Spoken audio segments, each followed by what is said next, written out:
সময়টা ছিল ২২ জানুয়ারি ২০২৪। অযোধ্যায় রাম মন্দির উদ্বোধনের দিন। চারদিক দিয়ে মানুষজন আনন্দে ভক্তিতে রাম মন্দিরের দিকে যাচ্ছিল। সেই রাস্তার ধারে দাঁড়িয়েছিল একটি ছোট্ট বাদর। বাদর মনে মনে ভাবল, আমি কি রাম মন্দিরে যেতে পারবো না? সে মানুষের কাছে যেতে চাইলে কেউ কেউ তাকে মারতে তাড়িয়ে দিল। কষ্টে বাঁদরটি একটি গাছের নিচে বসে কাঁদতে লাগল। হঠাৎ তার মাথায় বুদ্ধি এলো। সে ভিক্ষা করতে শুরু করল। কেউ দিল, কেউ আবার তাড়িয়ে দিল।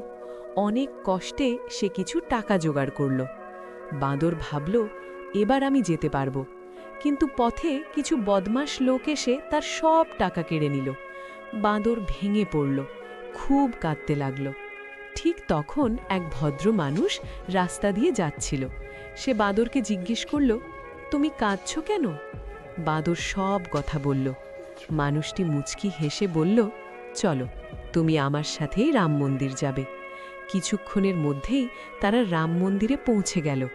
তখন বাঁদর বুঝতে পারল, এই মানুষটি আর কেউ নয়, তিনি স্বয়ং শ্রীরাম। বাঁদর ভক্তি ভরে পুজো দিল। তার চোখে জল, মনে শান্তি। আজ সে সত্যিই রাম।